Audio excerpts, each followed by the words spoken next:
So, Jim, I am so pleased to have this opportunity to chat with you and talk a little bit about your plans here at McCourt and welcome you as a full-time member of our community.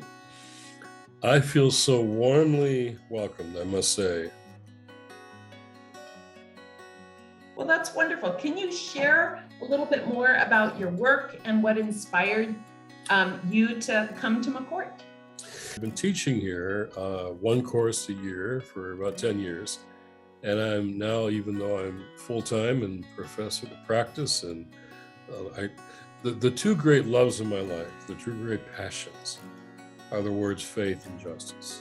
Those are what have motivated and sustained me over the years. To have a chair of faith and justice and a center of faith and justice, to me is just, it's an amazing gift. So, and I love it so far. It's the best part of my week. So I love the teaching, the mentoring already going on with students. And the center is going to be doing events, convenings, programs. Three areas are going to be racism, racial justice, poverty. You and I have a deep kindred spirit there. The third area is going to be called peacemaking, which means everything from why wars fail to undermine terrorism to our conflicted civil discourse. How do we have a whole different kind of discourse for the common good? So those are the things I want the center to do. We'll be opening officially later in the fall, and I couldn't be more excited. That's right. I mean, Jim, one of the things you said is that context matters. Yeah. So, for people in the McCourt community who don't know the details of what you've been doing for the last 50 years, can you tell us a little bit about, what you've been doing and why you thought this was the next logical step? Yep. Well, Sojourners is, people know it as a magazine, a publication, both print and digital, but it's also been a movement or a network around the world and in the US. And we mobilize around everything from fundamental issues of poverty to racism, South Africa to Central America, the wars there, nuclear weapons, all of that we've done over all these years. And it's really putting faith into action. Faith can be a lot of talk, but I love the signs around the banners here that say, faith does justice. And that's very Jesuit, but that's what I've been trying to do for my whole life. Practice of faith that does justice. You've talked about how central faith and justice are to your life's work. Yep. What are some topics you are passionate about that people might not know about, that might surprise people that are watching us? Well, what won't surprise people is how voting rights is a faith question and not just a political one. It's about how we treat the first chapter in the Bible, that humankind, we're all made in the image of God. So any voter restriction because of skin color or whatever the reason is an assault on the image of God, Imago Dei.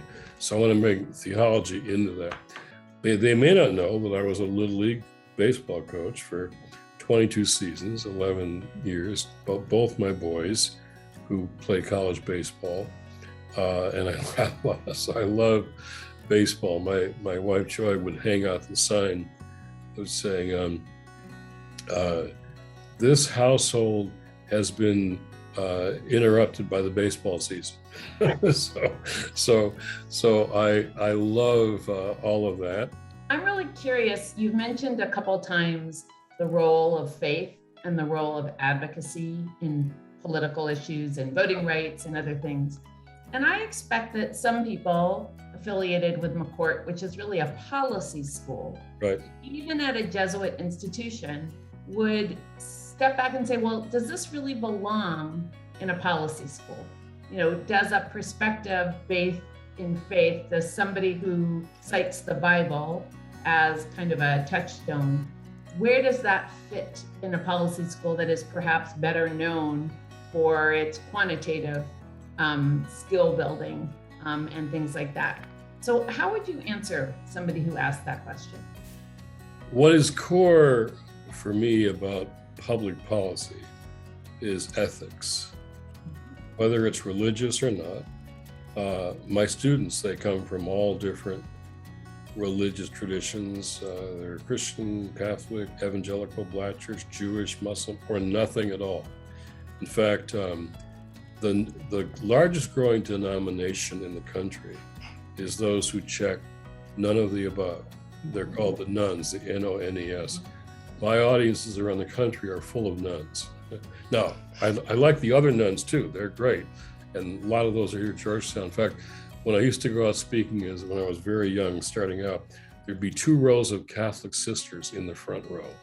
And I'd say, sisters, why are you here?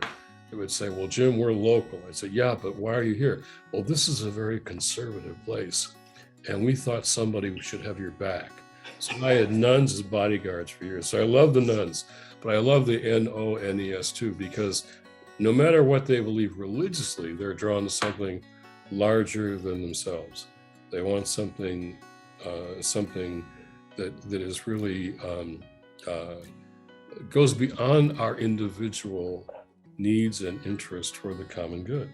And the common good is deeply built in here at Georgetown, whether you're religious or not. So I want to bring ethics to bear in policy. Policy isn't just about skills and about measurement and even about history of policy. It's about ethics, ethical choices. We've got decisions to make. What's important? Who's important? I helped coin the phrase years ago, still used up on the Hill, a budget is a moral document. Budgets reflect ethics. Who's important? What's not? And so to me, ethics are critical for a public policy school, whether people are religious or not. Ethics is what's central, and that's what I want to be focusing on. Well, thanks so much for that answer, Jim. Can you share the best piece of career advice you have ever received? I actually have the last week of my class every year here is the difference in career and vocation. Mm-hmm. They aren't the same thing.